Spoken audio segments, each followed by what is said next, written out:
बहनों और भाइयों, दोस्तों, ये बात सुनने में आती है कि आजकल वो मोहब्बत न रही, वो कशिश न रही। आपसी रिश्तों में वो गर्मी, वो शिद्दत से चाहना, एक दूसरे के लिए बेताब होना, मिलने की तमन्ना रखना, इच्छा रखना, ये अब वो मौसम न रहे। मैं इससे पहले भी कह चुका हूँ कि ज़िंदगी ट्रेन का सफ़र है। ट्रेन आने से पहले बड़ी उत्सुकता होती है, प्लेटफ़ॉर्म पे खड़े होते हैं, ट्रेन कब आएगी और जैसे ही ट्रेन आती है, उसमें घुस जाते हैं। जी हाँ। देखिएगा, बच्चे का पहला जो सफ़र होता है उसमें सिर्फ़ उसके माँ-बाप, माता-पिता, मदर एंड फादर साथ होते हैं। धीरे-धीरे जैसे वो बड़ा होता है, आस-पड़ोस के दोस्त छोटे-छोटे से मिल जाते हैं। दुनिया थोड़ी बड़ी होती है। फिर वो स्कूल जाने लगता है, कई बच्चे मिल जाते हैं, दुनिया और बड़ी हो जाती है। फिर स्कूल के बाद फिर KG, senior KG, first standard, school, high school, इस तरह से जैसे-जैसे वो आगे बढ़ेगा, उसका सर्कल बढ़ता है, यानी ट्रेन के डिब्बे में मुसाफिर बहुत आ रहे हैं। अब ज़िंदगी का एक अहम पहलू ये भी होता है, एक महत्वपूर्ण निर्णय, इम्पोर्टेंट डिसीज़न कि भई जॉब कर रहे हैं, फिर शादी हो जाती है, शादी के बाद तो सारी दुनिया ही बदल जाती है, पूरी दुनिया बदल जाती है। बीवी, उसके बाद बच्चे, उनकी अपनी दुनिया बन जाती है। अभी जो सफ़र में नए-नए मुसाफिर आते हैं, उसमें कुछ बच्चे रम जाते हैं, डूब जाते हैं, खो जाते हैं, बिल्कुल खो जाते हैं। ये अपनी-अपनी फ़ितरत है, अपनी-अपनी वृत्ति है, अपना-अपना स्वभाव है, नेचर है।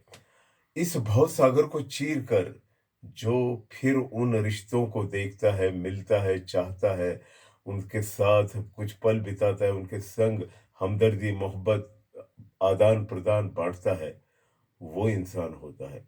वरना नए लोगों में खो गए, नए लोगों मुसाफिरों में रम गए, ये तो सहज वृत्ति जिसको कह सकते हैं, इंसानी फितरत है। ट्रेन के सफ़र में इंसान खिड़कियों से कई नज़ारे देखता है, नित नए मुसाफिर होते हैं, लेकिन उसे ये नहीं भूलना चाहिए, उसे ये बिल्कुल नहीं भूलना चाहिए कि इस सफ़र के बाद उसे अपने घर भी लौटना है। चाहे उस पार का घर हो या इस तरफ का घर हो, घर तो घर होता है। उस पार का घर यानी एंड ऑफ द लाइफ, ज़िंदगी की आखिरत। भई ज़िंदगी का सफ़र बहुत लंबा नहीं होता है, प्यार बाँटना चाहिए। ये जो आजकल सुनाई दे रहा है बहुत ज़्यादा, क्या वो कशिश न रही, वो शिद्दत से मोहब्बत न रही, आपसी मेल-जोल न रहा, माँ-बाप की भी कदर न रही, ये बहुत ही बुरी बात है। माँ-बाप सेकंड गॉड।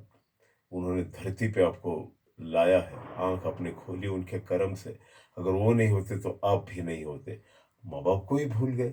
जो इंसान अपने माँ-बाप को भूल जाता है, वो अपने देश से क्या प्यार करेगा? अपने घर से क्या प्यार करेगा? ये सारी उसकी बनावटी अदाएँ हैं। इसलिए बेसिक रूप में आप इंसान हो। मैं फिर कहूँगा आप इंसान हो। इंसान बने रहिएगा और फिर उन रिश्तों की तरफ लौटिए जो अपने ब्लड रिलेशन, जो अब मेरे अपने खुद के धड़कनों से जुड़े हुए थे या हैं, उन्हें याद कीजिए। भूलिएगा मत। भूलना ये बहुत बुरी फितरत है। ये व्यापार नहीं, ये प्यार होता है। मैं कई बार कह चुका हूँ, ये व्यापार नहीं है। आपसी मोहब्बत, आपसी मेल-जोल, प्यार, लेन-देन, ये व्यापार नहीं है, ये प्यार है। एक ऐसा प्यार, प्लेटोनिक लव, पवित्र प्यार, पवित्र प्रेम। निभाइए रिश्ते, मिलिए अपने लोगों से, जुदा मत होइए। जुदा जो हो जाते हैं, वो तिनकों की तरह उड़ जाते हैं, फिर नज़र भी नहीं आते। मेरी शुभकामनाएँ आपकी साथ हैं, हमेशा की तरह। मैं आशा करता हूँ कि जो दूर गए हैं, वो फिर लौटेंगे उस धरती पे, उन अपनों में, उन धड़कनों में, उन फिज़ाओं में, जहाँ से कभी उनकी शुरुआत हुई थी। ऑल द बेस्ट, बाय-बाय, फिर मिलेंगे।